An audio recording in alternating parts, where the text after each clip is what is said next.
Have you ever witnessed the exact moment when a nation decides it will no longer play by someone else's rules? That instant when quiet patience turns into firm resolve, when compromise transforms into confidence, and when history shifts direction before our very eyes, that is what we are watching with India right now. India has taken a step back from America. Yes, you heard that correctly. And this shift is not just about business or tariffs. This is a turning point in global history, because when a rising nation decides to stop following someone else's rules, it's not an act of rebellion, it's a quiet revolution. And before people rush to conclusions, let's be clear.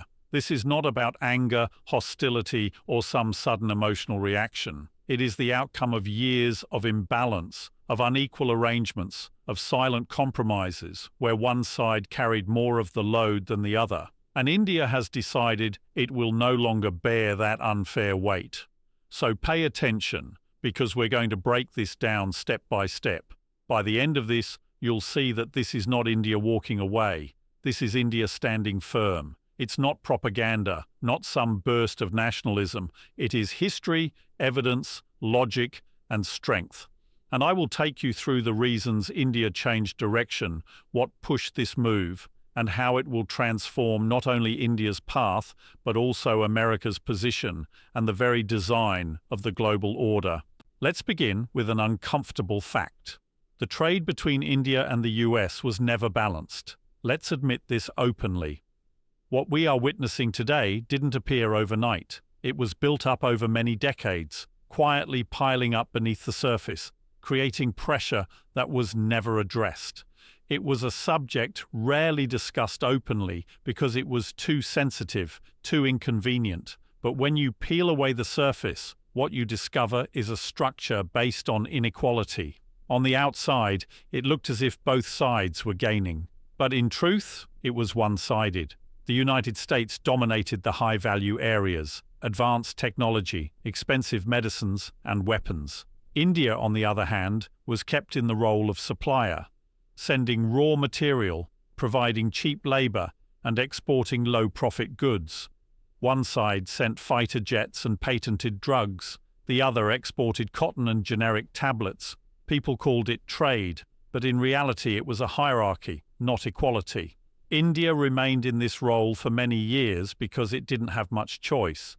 It was still stabilizing itself, still healing from the scars of colonial exploitation, still finding its position in a system created by others. But things began to shift over the last 15 years. India didn't just grow in terms of GDP numbers, it expanded in influence, in digital capability, in manufacturing capacity, and in strategic confidence. As this rise became clear, the old imbalance grew harder to tolerate. Each trade discussion turned into a struggle. India wanted to shield its industries, while America used pressure. When India tried to set tariffs, subsidies, or protections for its small businesses, resistance came quickly, often from the same country that spoke of fairness. That contradiction revealed the truth. This wasn't about shared growth. It was subtle exploitation dressed up as partnership, and eventually India said, enough. Now let's consider the term free trade. It sounds appealing, doesn't it? Open markets, equal opportunity, fair competition. But for India, it was never truly free. Those so-called open doors were already structured in ways that favored developed nations. India signed global trade deals thinking it was entering a fair system. But the rules had already been written, in distant boardrooms by people who never thought about an Indian farmer or a local manufacturer. Whenever India tried to protect its own producers with duties, subsidies, or limits on foreign dominance, backlash came instantly. Legal challenges, diplomatic threats, media attacks branding it protectionist. Yet when America protected its farmers, its technology sector, or its energy industry, it was seen as national interest. This double standard was impossible to miss. India was told to obey rules even when those rules slowed its growth. It couldn't put its own workers first without being accused of rejecting globalization. But what looked like global openness was actually invisible chains. Every move needed approval from somewhere else. That wasn't trade. That was control. And slowly the weight of that control grew too heavy. Farmers took to the streets in anger. Industries stagnated. Growth opportunities were blocked, all because of agreements that India never really shaped. And so, the hardest question arose. Is this version of free trade worth it if the price is losing sovereignty? The answer became clear. No, not anymore. Because there comes a moment in a nation's journey when it stops waiting for others to validate it and starts acting on its own vision. And India has arrived at that moment. It's no longer a country waiting politely for a chair at another nation's table. It's now building its own table on its own terms. For decades, India was described with labels: developing, emerging, rising potential. Always on the way, never arrived. It was recognized, yes, respected at times, but rarely treated as an equal.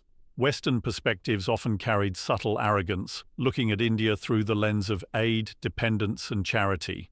But that old story is now outdated. Today's India is not just advancing, it's transforming across multiple fields at once. It is the fifth largest economy on Earth, moving toward third. It has one of the fastest growing startup ecosystems in the world. Its space missions are competing with global leaders. Its digital systems like UPI are being studied and copied worldwide. This is not slow progress. This is quiet but firm dominance, and it is happening on India's terms. Strategic independence is not about waving flags or emotional pride. It is about taking control over resources, over choices, and over the future. It means not being pushed into someone else's chessboard. It means picking partners carefully, defending industries when needed, and setting goals without waiting for foreign approval. India has no desire to be anyone's pawn, not America's, not China's, not Europe's. For years, it tried to balance independence with influence, necessity with compromise. But that balancing act has reached its limit because dependence, whether economic, technological, or military, is just another word for weakness, and India refuses to be weak any longer. Every relationship, no matter how strong, has a breaking point. For India, that line was crossed when trade stopped being about simple economics and started becoming a weapon. The US, whether intentionally or not, turned it into leverage. India was placed on watch lists, accused on issues like intellectual property, pressured in ways that went beyond trade. What had been cooperation began to feel like coercion. And at that moment, India understood something very clear. If it wanted true growth, it could not play a game where the rules were made to keep it down. So India took a step back, not out of fear, not out of anger, but out of strength. Because sometimes walking away from unfairness is the boldest move a nation can make. And from here on, the story of India will not be written in someone else's capital. It will be written in New Delhi, in Bangalore, in Mumbai, and in every village and town where ambition is rising. This is not the end of ties with America, but it is the end of one-sidedness, and the world will have to adjust to that reality. Defense transfers slowed down. Access to sensitive technologies like semiconductors and artificial intelligence came with attached strings. The hidden message was not subtle: follow our rules or face the consequences. India understood the meaning quickly. These were no longer balanced talks. They had turned into clear ultimatums. Want drones? Then follow our security path. Want support in chips? Then adjust your alliances. That's not cooperation. That's pressure in disguise. For a nation that has guarded its independent foreign policy since the day of independence, such demands were unacceptable. Whenever India chose neutrality in global conflicts or continued purchasing energy from states under Western sanctions, a response always followed. Trade barriers appeared. Invisible delays, quiet punishments, slow approvals. The lesson was obvious. Freedom came with a price tag.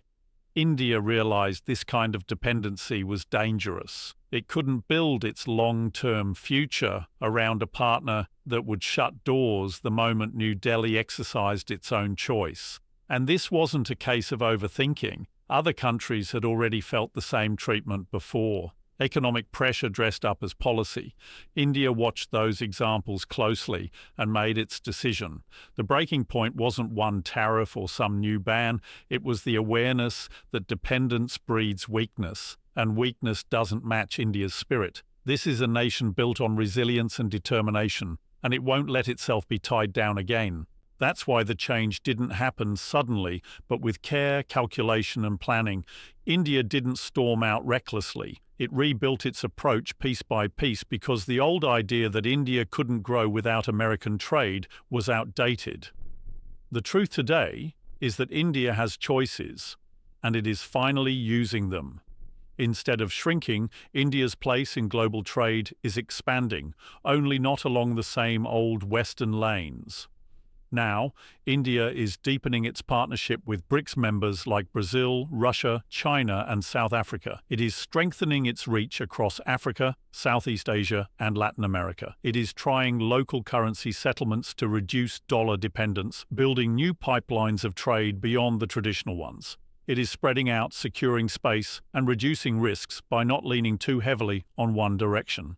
Ties with Southeast Asian states are being built through frameworks like ASEAN, with new trade deals that actually respect both sides.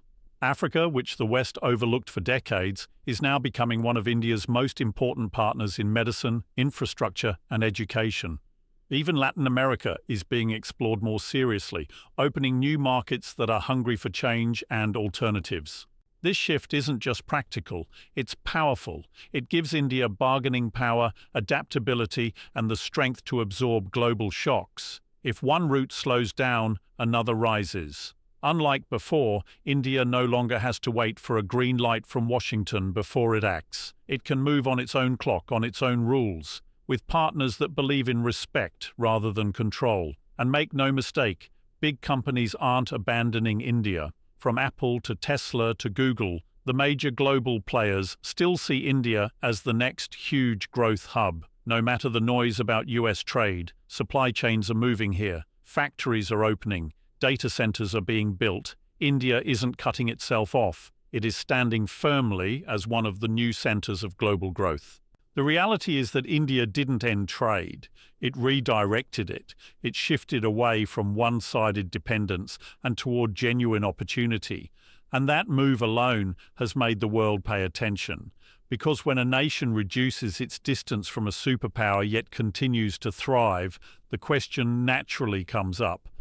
What does India know that others haven't realized yet? What gives it the confidence to take this road? Many in the West say India's decision to reduce dollar-based trade is an act of rebellion. But it's not rebellion, it's renewal. What some label as defiance, India calls direction.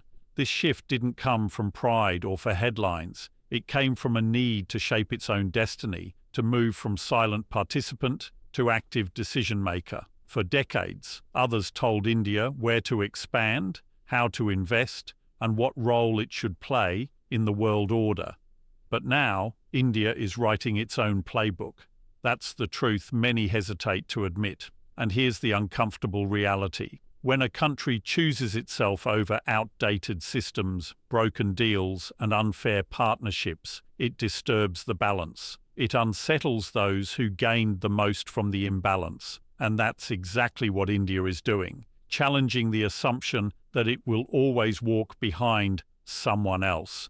This isn't about cutting ties, it's about cutting limits. India is no longer the junior partner in the world economy. It is boosting its own manufacturing base, developing digital independence, and signing direct trade agreements based on equality instead of obedience. It is defending its farmers, backing its workers, and creating space for its entrepreneurs. It is choosing national interest over foreign convenience. That kind of clarity and strength makes the old powers uneasy, but for India, it's freedom. For the first time in recent memory, India isn't reacting to events around the world, it is shaping them. And when a nation begins to move with that level of confidence, it doesn't need long justifications. The outcomes will be proof. India's redirection of trade isn't retreat, it is a statement. It's saying clearly, we know our worth, we know our strength, and we no longer require outside approval. That is the change unfolding right now. And here's the truth most avoid saying. India didn't take this step away from America because of weakness. It didn't distance itself because it was scared. It did so because it had finally grown strong enough to stand independently. This wasn't an escape, it was evolution. India has stepped into its own authority, economic, diplomatic, and strategic. It is no longer standing in line for approval. It is setting the speed, leading the talks, and shaping the rules. And this transformation isn't just historic, it is unstoppable. Because when a nation finds its voice again after being overlooked for generations, the world doesn't know how to answer, but India does. And the truth is, it has only just begun.